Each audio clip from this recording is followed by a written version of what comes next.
Halo semuanya, kali ini kita akan mempelajari IPA mengenai hubungan antara makhluk hidup. Pertama, ada ketergantungan antara makhluk hidup.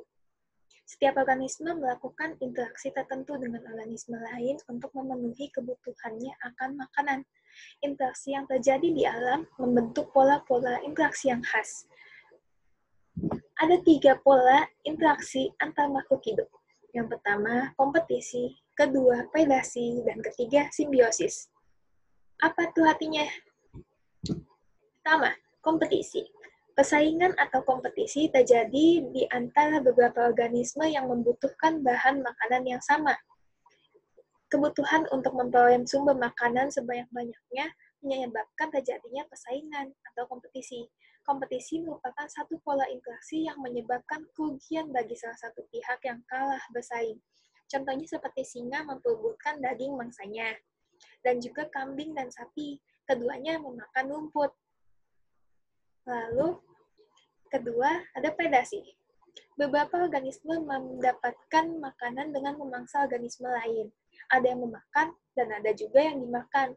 Seperti ular memakan tikus, dan ulat memakan daun.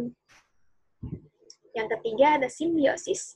Simbiosis terjadi saat beberapa makhluk hidup dapat hidup berdampingan tanpa melakukan kompetisi atau predasi. Jadi simbiosis ini adalah interaksi antara dua makhluk hidup yang berbeda jenis dalam suatu lingkungan. Pertama ada mutualisme, seperti lebah mengambil nektar pada bunga, komensalisme, anggrek hidup di pohon, dan parasitisme, benalu hidup pada inang. Apa itu mutualisme, komensalisme, dan parasitisme? Jadi, simbiosis mutualisme adalah saat kedua pihak saling menguntungkan, seperti kupu-kupu dengan bunga. Kupu-kupu mendapatkan makanannya dari bunga, sedangkan bunga bisa berkembang biak dengan bantuan kupu-kupu. Komensalisme. Satu pihak tidak untung, tidak rugi juga. Yang lain mendapatkan keuntungan, seperti ikan hiu dengan ikan remora. Ikan remora mendapat keuntungan dari sisa-sisa makanan ikan hiu. Tetapi ikan hiu tidak terusik oleh keberadaan ikan remora. Sedangkan simbiosis parasitisme, satu pihak dapat untung dan yang lainnya dirugikan, seperti kutu rambut dengan manusia. Kutu memakan darah manusia, tetapi manusia juga merasa kesal dan gatal saat ada kutu rambut. Nah, lalu ada yang namanya rantai makanan. Rantai makanan adalah peristiwa transfer energi dari satu makhluk hidup tertentu ke makhluk hidup lain. Bagaimana transfer energinya? Yaitu dengan makan dan dimakan antara makhluk hidup dengan urutan tertentu. Urutan seperti apa? Pertama, kita harus tahu peran makhluk hidupnya. Ada produsen. Produsen merupakan makhluk hidup yang dapat membuat makanannya sendiri, seperti tumbuh-tumbuhan. Lalu konsumen. Konsumen ini tidak dapat membuat makanan sendiri. Dia bergantung kepada makhluk hidup lain, seperti manusia dan hewan. Mereka memakan tumbuh-tumbuhan atau hewan lainnya. Jadi konsumen yang memperoleh makanan langsung dari produsen, yaitu tumbuh-tumbuhan, disebut konsumen tingkat 1 atau konsumen 1.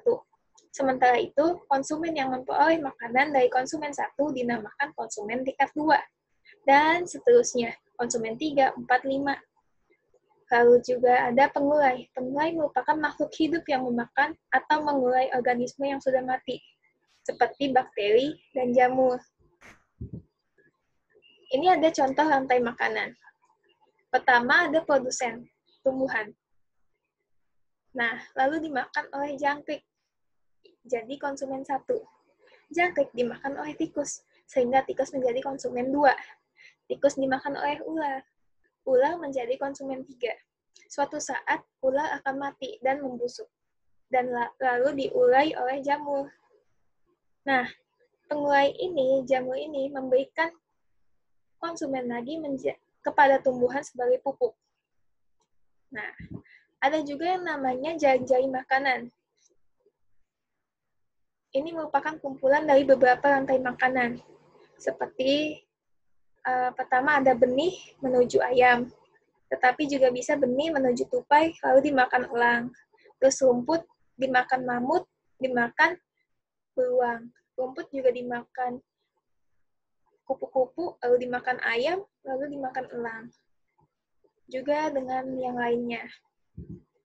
Lalu ada perubahan lingkungan dan dampaknya. Kegiatan manusia yang dapat mengubah lingkungan, pertama ada penebangan dan pembakaran hutan. Hewan bisa kehilangan tempat tinggal dan juga bisa punah.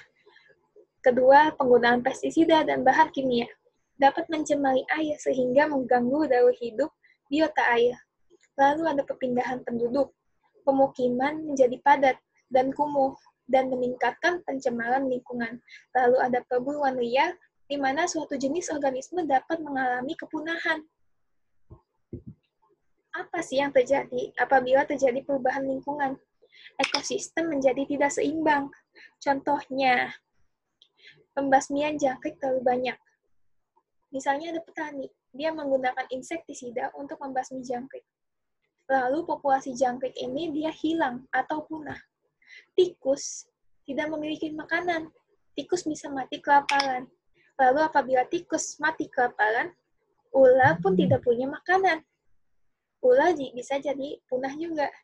Nah, ekosistemnya menjadi tidak seimbang. Juga sama apabila perburuan liar terhadap ular terjadi. Ada perburuan liar terhadap ular sehingga mengakibatkan kepunahan. Populasi tingkut menjadi meningkat drastis karena nggak ada yang makan, ularnya habis. Jangkrik pun juga cepat habis karena tikusnya ada banyak, nggak ada yang makan. Nah, karena jangkriknya habis, tikus akhirnya merusak kebun petani karena dia harus makan. Nah, di sini ada latihan soal. Selamat mengerjakan. Terima kasih. Dadah semuanya.